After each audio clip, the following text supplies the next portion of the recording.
Uszanowanko, moi drodzy, witam Was w kolejnym odcinku.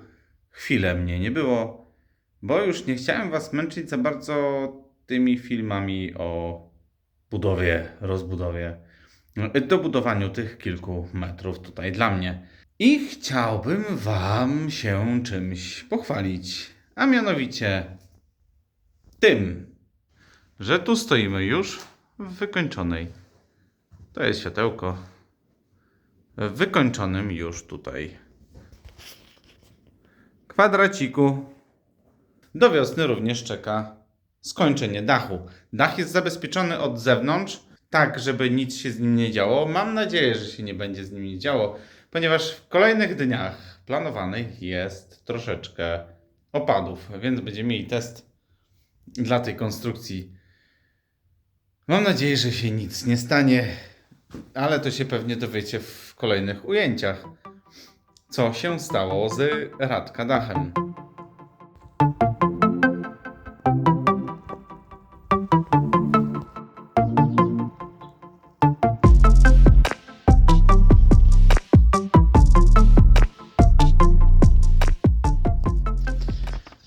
No i jak widzicie, napadało śniegu troszeczkę więcej. I teraz zobaczycie razem ze mną, bo świeżo wchodzę do kuźni. Wracam właśnie z pracy i chciałem zobaczyć, jak tutaj się jedno światło, cyk, drugie światło. Jak tutaj się miewa, że tak powiem, moja konstrukcja, bo tego śniegu jest całkiem sporo. Tam jest takie z 15-20 cm. Może nie, ale zdyszka na pewno jest. Jeszcze ładnie to widać. W ogóle ładnie te drzewa wyglądają w zimę, jak są tak oprószone. Jeszcze nie muśnięte żadnym wiatrem i tak dalej. Dobra, ja was obracam i was tam uchylam. Albo idziecie ze mną. Uwaga na... Nic się nie stało. Przynajmniej takiego spektakularnego, nie? Czy coś? Nie. Nic tutaj się nie dzieje. Także ja się cieszę, że nie zawaliło mi się tam nic, że mamy fajną, mocną konstrukcję. Idę do domu, zjeść obiad i ogarniamy to, co trzeba. Pstryk. No, a wszystkie przyjemne rzeczy trzeba odstawić na chwilę później. Melduję się ja wam w pięknej uszatkowej czapeczce z baraniej skóry. Super, lubię ją, bo trzeba wszystko tutaj odśnieżyć. Co prawda pada dalej śnieg, ale trzeba jakoś to doprowadzić do ładu i tunel do kuźni. Więc ja wam rzucam jakiegoś timelapsa krótkiego, jak tutaj sobie macham łopatą i zabieram się do roboty.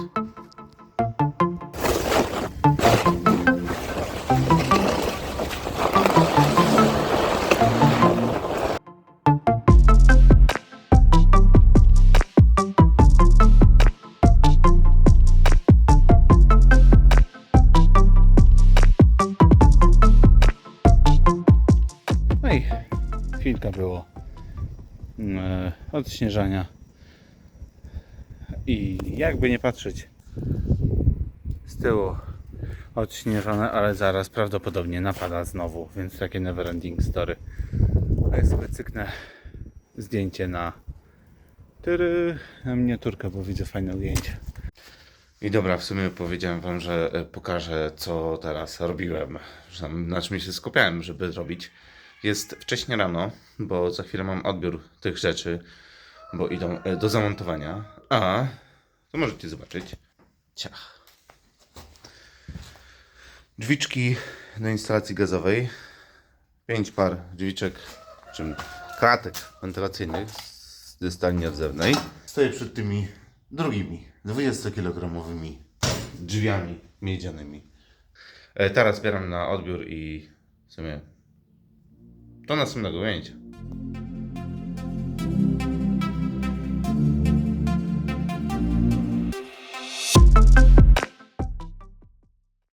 Uszanowanko, moi drodzy, z bardzo mroźnego w sumie styczniowego już dnia. Trochę są przeskoki w czasie z różnych powodów.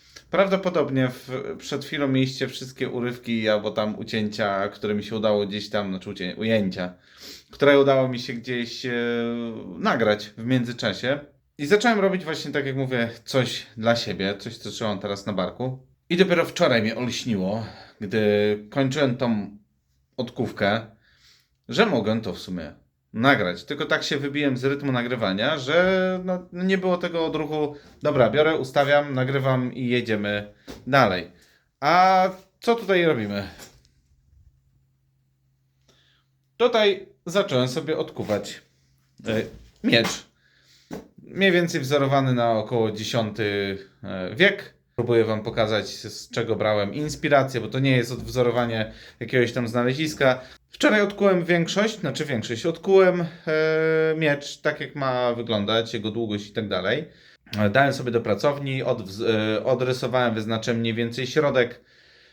Teraz chciałbym go przeszlifować pi razy oko, zrobić kształt, bo jest trochę naddatków w kilku miejscach, więc chciałbym to po prostu zeszlifować, żeby mieć mniej więcej kształt taki, jakbym chciał.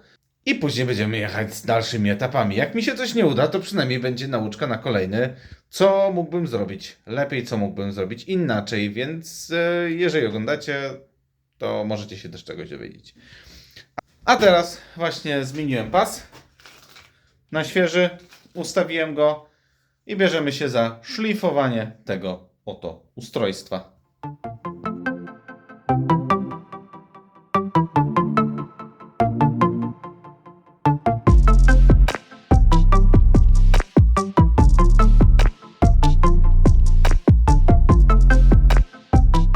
Przejdziemy sobie do części aktualnie kuźniczej, która no, prezentuje się coraz bardziej. A teraz pokażę Wam współlokatora, czyli współpracownika kuźni, jakiegoś ucznia mam, który sobie przynosi, wchodzi w nocy, w dzień, nie wiem kiedy. Patrzcie na to. Tutaj. Już od 2 tygodni codziennie przychodzę. A tu kopczyk. Kreta. I on sobie tutaj codziennie wychodzi. Szczerze, nie wiem jak ja mam tutaj ogarnąć. Znaczy, jeden plus jest taki, że ja po prostu tą ziemię biorę, on gdzieś tam bierze z ziemi. Geniusz! Skądś tam. I po prostu ją sobie rozsypuję. Tutaj rozsypuję, tam rozsypuję. I jakoś z tej ziemi korzystam, ponieważ ja jej nie wepchnę z powrotem do tych korytarzy, bo to nie ma sensu. No w ogóle ta historia z tym mieczem jest taka, że ja to miałem w głowie. Ja to myślałem sobie, fajnie by było w tym roku zrobić, albo chociaż spróbować zrobić miecz. Był moment, kiedy no nie kułem bezpośrednio czegoś, tylko miałem tutaj bardziej ten piec do ogrzania, aczkolwiek nie chciałem tracić tej mocy, więc stwierdziłem, to wrzucę coś większego do pieca, coś co chciałem odkuć, ale coś co będzie się długo nagrzewało. Żeby właśnie nie tracić tej energii, stwierdziłem, że wezmę, bo miecz jest z resora, to nie jest jakaś tam, nie wiem, super gatunkowo stal, nagle pojechał sobie, wybrał coś konkretnego. Nie, po prostu miałem resor, długie pióro, uciąłem, wrzuciłem sobie ten resor, żeby wyprostować samo to zaokrąglenie. Stwierdziłem, nie ma co materiału marnować i wyprostowałem. To sobie tak pomyślałem, to może jest materiał na to, żeby zrobić z tego miecz. Więc mierzyłem ile ma. Brakowało mu trochę, ale miecz nie może być taki gruby, więc zacząłem. Grzał sobie się grał. Stawałem do kowadła, odkuwałem kawałek i szedłem dalej robić różne tutaj rzeczy typu sprzątanie, niesprzątanie, jakieś pomiary, robienia innych rzeczy i tak dalej. I tak ten miecz powstawał właśnie w takich w międzyczasowych chwilach. Co też pokazuje, że można w międzyczasie zrobić coś sporego. Zamarza mi ręka, która trzyma telefon. Uszanowanko, moi drodzy. Chyba to będzie ostatni dzień z takich szarpanych, czy ostatni fragment z takich szarpanych odcinków. Tam już mam piera za oko mniej więcej ogarnięte, poskładane to, co potrzebuję. Niestety, z racji tego, że było dość zimno, bo pewnie u Was też, takie grubo na minusie. Mamy w końcu weekend, gdzie jest trochę cieplej, więc wziąłem się troszeczkę więcej za ogarnianie, sprzątanie, ustawianie i tak dalej, bo tego jest całkiem sporo, bo od momentu, kiedy skończyłem tą tutaj malutkie to zadaszenie, nie było nawet czasu, żeby to ustawić. Aktualnie co robię? Dolewam sobie wody do dużej kasty, która służy mi za miejsce schładzania detali. Tu mam tą mniejszą kastę do ogrzewania butli. Bo tak, butle w którymś odcinku na temat palenisk tłumaczyłem, że butlę z gazem, żeby ją dobrze eksploatować, tą propanową, to należy ją ogrzewać. I do tego mi służy właśnie ta kasta budowlana. I do tego mam grzałeczkę. Zwykła grzałeczka służy cały czas. Jak się zepsuje, to będziemy wtedy kombinować z kolejną. Niektórzy korzystają z pasów grzewczych, żeby otulić butlę i wtedy ją ogrzewają. Mi wystarczy grzanie butli w tej wodzie. Dlatego trzeba pamiętać, żeby tą grzałkę co jakiś czas wyłączać, sprawdzać mniej więcej temperaturę, bo będzie za wysoka temperatura i będzie Wam ciśnienie w butli wzrastało, więc to trzeba mieć na uwadze. Nie wolno zostawić butli cały czas grzanej. Więc teraz zapraszam Was na małe tournée z jeszcze dolewaniem troszeczkę wody. Noszę ją wiaderkiem z takiego kraniku u mnie w kotłowni.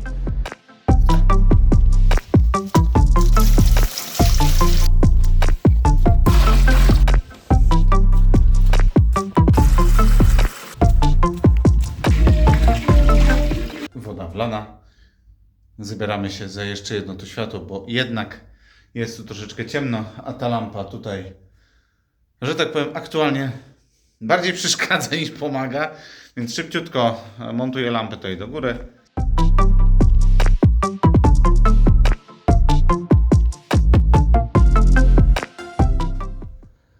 Jest tu wstawiony tymczasowo, bo na płycie palnisko gazowe. Zamontowałem światło, tak jak mówiłem. A czemu robię tymczasowo? Bo jeszcze do końca nie wiem, co dokładnie jakbym chciał mieć tutaj ustawione. Przestawiam, ustawiam, sprawdzam, jakie byłoby dla mnie najlepsze ustawienie. Wydaje mi się, że aktualnie tam byłoby całkiem spoko, bo ciepło, które będzie szło tu i później szło sobie dalej rozprowadzane. Dobra, coś wpadłem na taki pomysł. Jest świeczuszka, tutaj będzie szedł płaskowniczek, który będzie rozcięty. Znaczy będzie podstawka z blachy albo ze szpikulcem, albo ją uformujemy na taki miseczkę. Tu będzie rozcięte, tak żeby utrzymać na nitach tą blaszkę na świeczkę. Później się rozchodzi, znaczy idzie w dół, tu się rozchodzi, tu będzie trzeba przekuć na taki w miarę półokrągły. Będzie zawieszone do tego miedziane serduszko, które będzie lekko podkute. To będzie rozchodzić się na nóżki. Dobra, trzeba wybrać jakiś łaskowniczek. Pomyśleć mniej więcej jaka wysokość i robimy. Dobra, z płaskowniczków, które tutaj mamy, wydaje mi się, że ten to jest to samo. A ten jest bardziej mi wciśnięty. Ten jest mam w miarę pod ręką, więc z tego to jest chyba, zaraz sobie sprawdzimy. Suwmiareczka jest pod ręczką. 30 na 8 na 10. W sam raz. Bierzemy, najpierw rozkujemy u góry te dwa płaskole, te dwa ząbki, a później zabieramy się za resztę. A w międzyczasie, jak mi się tam grzeje, to mam tutaj taki kawałeczek miedzi. I z tej miedzi, to jest chyba tam jakiś ścinek 3 mm grubości, czy jakieś tam ścinki są, ale to mi się wydaje, że będzie najlepszy kawałeczek na to, żeby zrobić właśnie to serduszko. Wstawiam szpi razy oko, to serduszko sobie wytniemy tutaj na brzeszku, mniej więcej coś takiego. A może teraz jak jeszcze wpadłem na pomysł, może by jeszcze takich serduszek z miedzi, bo gdzieś tam jakieś ścinki są, więc powycinałbym takie same albo podobne serduszka, lekko przekuł, ponumerował, zrobił, nie pewnie mam 30 coś nie zrobię, która jest teraz edycja Wielkiej Orkiestry Świątecznej Pomocy, ale przynajmniej z jakichś 10 może bym zrobił. I też byłby jakiś tam gadżet. Z dziurką oczywiście, żeby można było przypiąć sobie na klucze. Nieduże. Maksymalnie wydaje mi się takiej wielkości byłoby w sam raz. I byłoby trochę takich ciekawych, dodatkowych gadżetów. Zobaczę ile w ogóle tej miedzi jeszcze mam i będziemy wtedy myśleć.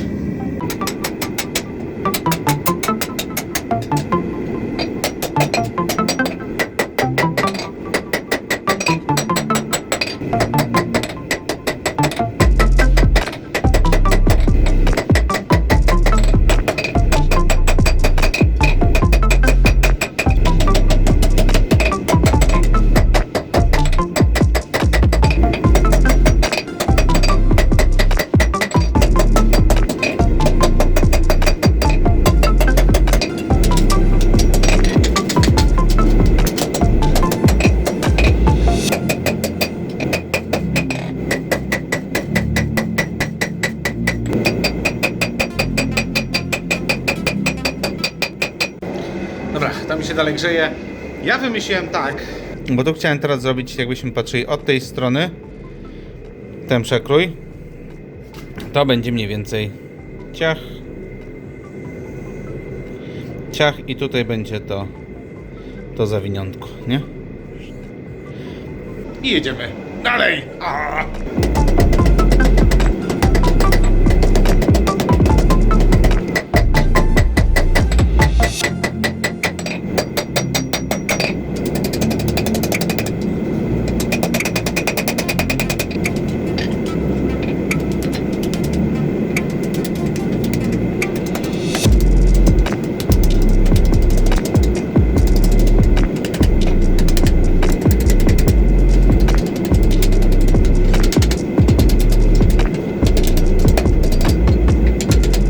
Okej, mamy tutaj większość już ogarnięte, w sensie odkute, co powinniśmy mieć odkute.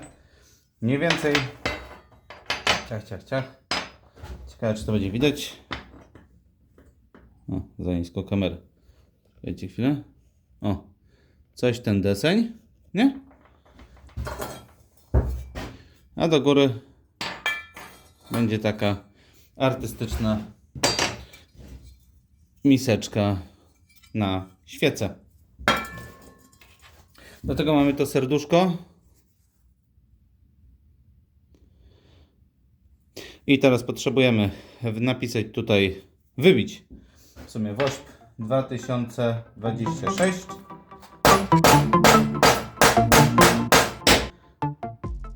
Idealnie. Idę wiercić i zaraz wracamy z resztą.